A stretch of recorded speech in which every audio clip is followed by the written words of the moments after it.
Giddy up, Denver!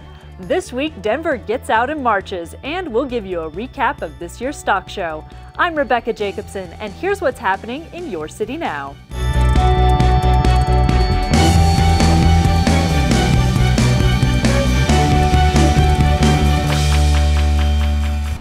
Denver is an activist city, and this weekend it got in touch with its roots. We will be marching together today and every day. I look forward to fighting with you. In honor of Martin Luther King Day, thousands gathered to march in memory of the civil rights leader and to bring attention to issues still facing our communities of color. It's a 34-year-old tradition in our city, combining celebration and activism. And it wasn't the only march that weekend. The third annual Women's March took place on Saturday, drawing 80,000 to demonstrate for women's rights. Other marches were held around the state and around the world. I hope that you're taking at least a message from this forum that we want to see you doing more to move away from using police officers in our schools. Should Denver Public Schools use armed school resource officers? That was the hot topic at the most recent Citizen Oversight Board meeting, held late last year at Denver Justice High School. We can't think of police just as the criminal enforcers. We have to think of police as individuals that are trying to create positive relationships with students. Because while we have them for 8 hours a day, they're going to be the students are in our communities at night, weekends. They're going to have engagement with the police department. And I think what a great opportunity in a setting of a school to foster those relationships. But some community groups argued against the practice. This is not a critique of police. What we're saying is what we are doing in the schools, the money that we're spending is being misspent. So for us, is how do we change the dynamic in the conversation, as we call the paradigm, of what school safety means. You can see the entire meeting at denver8.tv. We asked, we pleaded, we begged, and now we strike.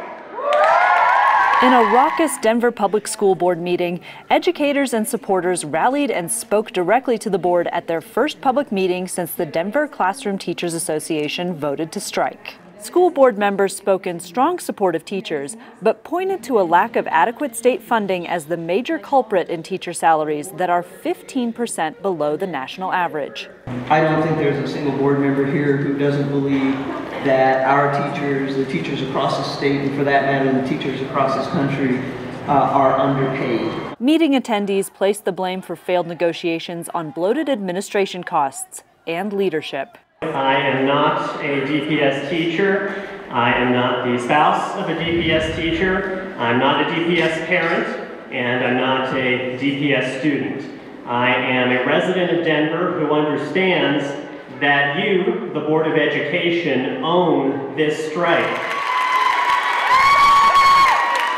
After lengthy negotiations broke down, an overwhelming percentage of the Denver Classroom Teachers Association voted to strike. Denver Public Schools has asked the Colorado Department of Labor and Employment to step in, which could postpone a strike up to 180 days for state-mediated negotiations. We've been bargaining for 15 months. We're done talking. We don't need to have more meetings. We don't need to have more bargaining. We need this business. I'm welcoming the 113th National Western Stock Show Rodeo Horse Show to Denver. Y'all supposed to at this point say, yeah, come on now. Yeah. All right, all right. Just like the city council representatives, the city of Denver's economy certainly welcomed the annual Super Bowl of livestock shows this year. Over 650,000 people from Denver, 45 other states, and 30 foreign countries attended this year's event. And it's estimated to deliver nearly $122 million to the local economy. The event raised more than $500,000 for the National Western Scholarship Trust, which distributes more than 100 scholarships to students studying in the fields of agricultural sciences.